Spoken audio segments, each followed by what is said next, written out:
Sabe, queridos, nós estamos constantemente vendo Deus fazer milagres.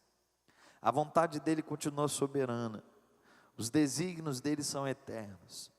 A uns Deus vai chamar, Deus vai convocar, e talvez a gente não vai entender. A outros Deus vai dar sobrevida. Mas no meio disso tudo, e tendo muito a ver com a ministração, eu fico a pensar que um dia chegará a nossa vez também. Um dia nós partiremos. Um dia o Senhor voltará para levar a sua igreja, e aqueles que aqui vivos estiverem, subirão com Ele. E diante desse cenário, sabendo de que a nossa vida é breve, sabendo que é uma passagem apenas, de vez em quando eu medito sobre o que é que terá sido a minha vida aqui na terra, qual tipo de legado eu construirei, e se existe um legado a deixar, qual é o legado para a eternidade?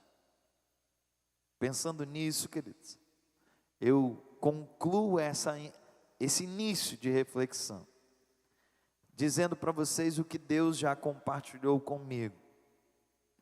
O maior legado que eu, Janderson, poderei viver é um dia estar no céu e saber que lá estarão inúmeras pessoas que pela graça de Deus, Deus pôde utilizar-se de mim como um canal para que elas conhecessem a verdade, Jesus, e tivessem a salvação nele.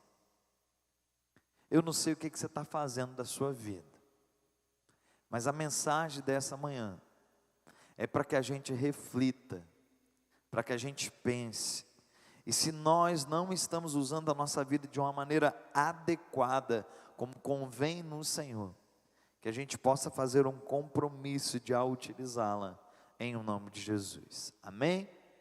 Quero ler o texto bíblico dessa manhã, Atos dos Apóstolos, capítulo 1, verso de número 8, esse é o texto, queridos, que nós estaremos lendo, um texto bem conhecido, no livro histórico dos Atos dos Apóstolos, capítulo 1, verso 8, e diz assim: mas vocês receberão poder, ao descer sobre vocês o Espírito Santo, e serão minhas testemunhas, tanto em Jerusalém, como em toda a Judéia e Samaria, e até os confins da terra. Nós estamos vivendo um período de missões, amém? Você está ligado nisso aí, né? Nós temos um tema que está lindo por sinal, e Deus plantou no meu coração um desejo de meditar com vocês na expressão desse tema: vamos completar a missão. Queridos, esse texto de Atos dos Apóstolos, ele é lindo, mas esse texto de Atos dos Apóstolos fala sobre algo imperioso, onde Deus deseja que eu e você façamos. Quando o texto diz que era para ficar em Jerusalém, até que do alto fossem revestidos pelo Espírito Santo, uma promessa havia sido dada, isso vai ocorrer. E nós que conhecemos a palavra sabemos que isso ocorreu no dia de Pentecostes. Houve o cumprimento daquilo que estava descrito no livro de Joel, no livro do profeta. A descida do Espírito Santo veio sobre o povo que ali estava. A partir dali o ministério do Espírito Santo em nós, no ser humano, está evidente.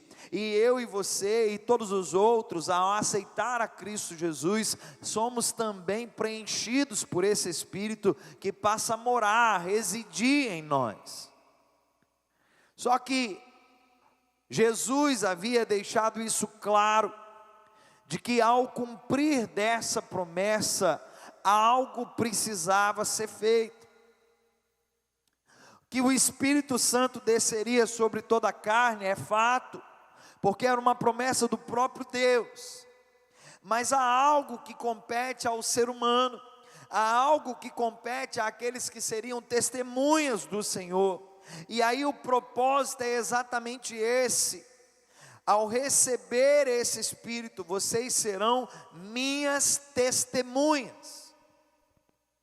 Ser testemunha de Jesus não é algo facultativo a nenhum crente. Ser testemunha de Jesus não é algo que você decide dependendo do seu bom humor, não.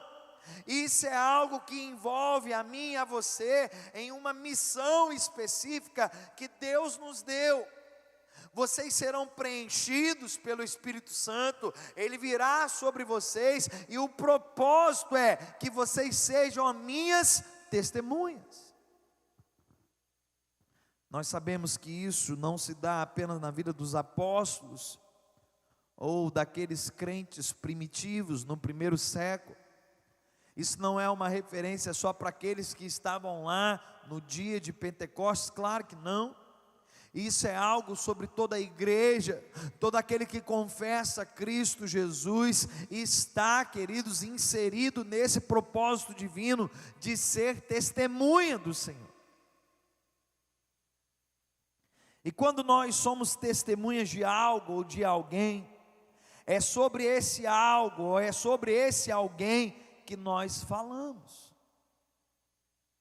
Imagine só, é só no sentido a exemplificar, que você seja convidado para ser testemunha em um júri, o tribunal está posto, você vai lá como convidado a ser testemunha, e de repente a pessoa olha para você e diz assim: você é testemunho do fulano? Sim, sou. Fala para mim do fulano, e você diz: eu não conheço não. Como que é? Eu não conheço não. Mas você sabe a conduta dessa pessoa? Também não tem informação nenhuma, doutor. Não, mas peraí, deixa eu entender. Erraram aqui, porque te puseram como testemunha dessa pessoa. Era para você saber algo dele, era para você ter algo a compartilhar sobre ele, bom ou ruim. Eu esperava ouvir alguma coisa, porque você está como testemunha. Você pode achar que isso seria grotesco caso acontecesse em meio à sociedade, mas coisas muito parecidas com essa têm acontecido com a igreja de Cristo. Pessoas que foram chamadas para ser testemunhas não estão testemunhando, não estão falando dele ou acerca dele, não conseguem contar histórias do que ele fez em sua própria vida, não tem, querido, nada que exalte quem ele é, que pondere sobre as obras operosas do Senhor em nós. Então é imperativo, é para ser testemunha. E essa missão alcança a dimensão local, e para além dela, vai para todos os demais lugares. O sentido que vemos isso é quando geograficamente a palavra está posta ao dizer: vocês sejam minhas testemunhas em Jerusalém, o lugar onde eles estavam e receberiam do Espírito Santo, em Judéia, que é a região, em Samaria, que é cidade vizinha, e até os confins da terra.